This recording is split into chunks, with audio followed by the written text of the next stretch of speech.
Hello, I'm Miss Thompson. This PowerPoint is part of the lab safety lesson, and in this presentation we're going to look at the basic equipment that you might see while we're working in a lab. It's important that you're familiar with your lab equipment so that you know what you're supposed to be using, how to use it safely, and kind of most importantly, when not to use it, because that's when accidents really can go bad. So let's start off with our glassware. You're going to be using a lot of glassware and you need to know how to use it safely.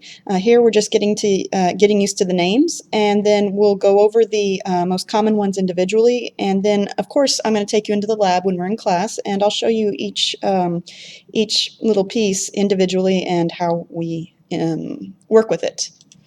All right, let's start off with our beakers. Remember that most of the equipment, most of the glassware that we're using is made from a special glass that allows us to heat it up, put it over an open flame or a heat source, and it won't shatter. Most glass at your house will shatter if you heat it up, so please be careful. Don't try to recreate labs at home. Remember that our glassware is made to do this. All right, so beakers, this is a beaker right here, and they're used very often in our labs. They're probably the most common thing that we use in the labs. We do a lot with them. We combine chemicals, we heat things up. Pretty much we do whatever you need to do unless you need something special. The one thing we don't do with a beaker is we don't use them for precise measuring. The reason for that is that these aren't graduated. They're not meant to be used for measuring very precisely. And in chemistry, you do need to be very precise. And these come in several sizes. They come in a lot of sizes, and we have several that I'll show you. All right, there are several types of flasks. The first one we're going to talk about is the Erlenmeyer flask. That's this one. It has this little sort of A-line shape to it. It's the most common flask that you'll use, and it's used to contain reaction solutions. The reason it's this shape is it allows you to kind of hold it at the neck and swirl it gently to kind of gently mix up the liquids that are inside without causing any splashing. Let's see here. Then you have the volumetric flask. This one's always fun to use. We make solutions with these. So in other words, we mix things together with them, but notice it has this little graduation line right here, and that's to allow us to measure things out very precisely. So you would measure precisely with this. The way that it works is that you place your solvent in the flask, and then well, I don't know, this is not right. And then what you're using to mix with, you add it all the way up to the graduation line, and suddenly you have your solution that you need. Okay, let's move on. Your Florence flask. Be very careful with these. They tip over very easily, so you're going to want to clamp these down. But these you use for boiling. This ball shape right here, this bowl shape, allows the heat to stay inside and the steam will come out the top. But allowing the heat to stay inside right here, it makes for a more uniform sort of boiling technique. You're not going to lose a lot of heat out the top like with a normal beaker. And so yeah, you get a much nicer boil. This is a Buchner flask. You notice that this looks like your Erlenmeyer flask, but the difference is that you've got this little valve. It's not really a valve, but this little piece sticking out right here. What you do is you attach a rubber hose to this end, and you attach the other end of the rubber hose to a faucet. Actually, it's something that looks like this that's on a faucet. I'll show it to you. And then you put some filter paper and this little piece of equipment that I'll show you right here. And when you turn on the water to the faucet, it creates a vacuum. And so it allows you to filter liquids from a solid, and it's kind of fun to use. We'll be using it this year.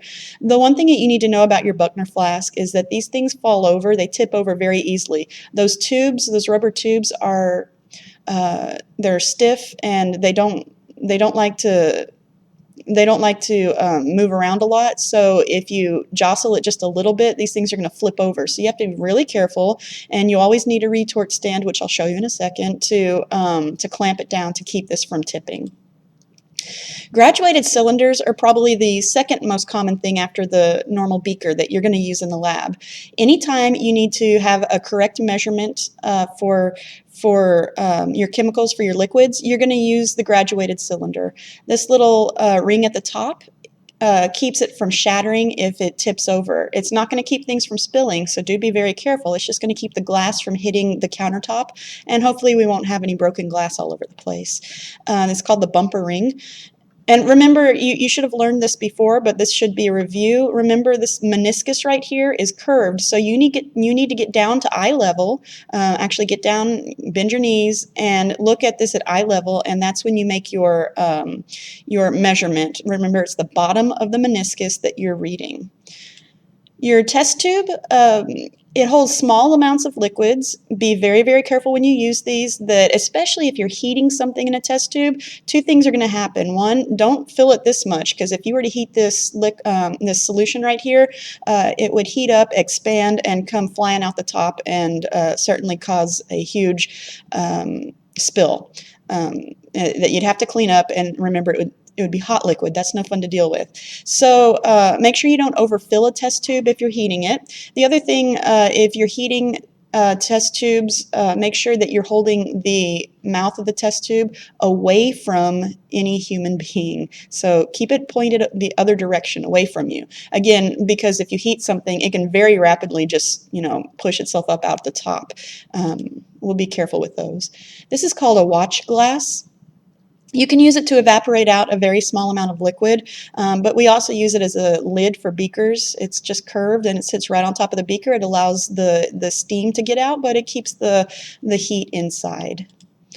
Evaporating dishes are used to collect solids. So if you have a solid that's wet, you put it in here with a little bit of filter paper, or not with filter paper, and you dry it. You allow the moisture to naturally evaporate out of there, and you're left with your solid. And that's if you're wanting to collect the solid as opposed to the liquid. Remember the Buckner flask where we had a vacuum going with it? That one is to collect the liquid from the solid. In this case, you're wanting to keep the solid instead of the liquid, so you would use the evaporating dish. Pipettes. We have two kinds of pipettes. The one you're going to be using most often in class will be this one right here. It's just a transfer pipette. You can usually you transfer 1 or 2 drops at a time. You fill this up and you squeeze the bulb, and a little bit of liquid comes out the bottom. And they do have graduation marks. This one is if you want to use very specific amounts, but you use pipettes if you're just trying to transfer a tiny, tiny amount of liquid from one beaker to another, or from one beaker to a test tube. This is a retort stand right here. It is used to hold up all your glassware.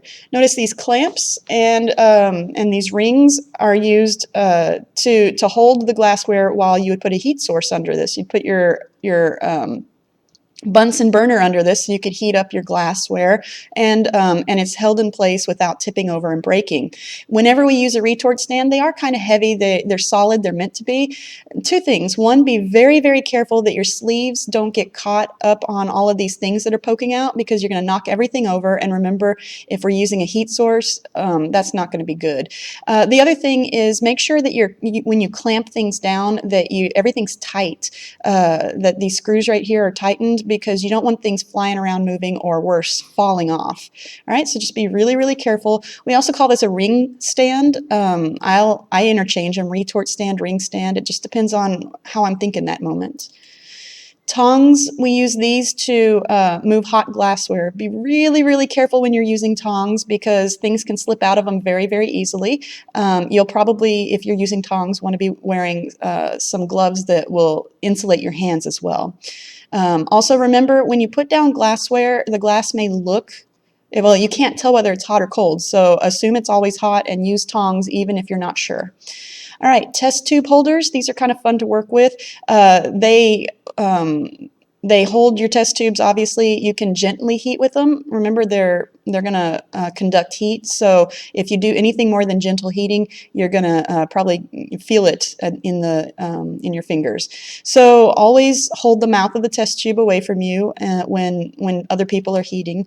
And if you notice that somebody's heating a test tube and you're pointed towards the mouth, you move, and please tell that person to practice good lab safety techniques. And finally, we have the wash bottle. The wash bottle can be full of solvents or any kind of liquid that you use to wash out beakers.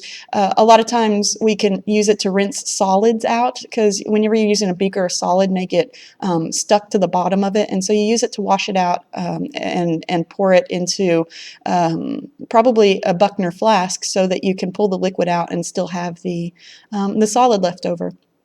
Let's see here. We also use these when we're cleaning, sometimes when we're cleaning out our beakers. And I think that's everything for today. Come to class tomorrow. We'll show you everything in person, see if you've learned anything, and I'll show you also how to use the Bunsen burner. Thank you very much.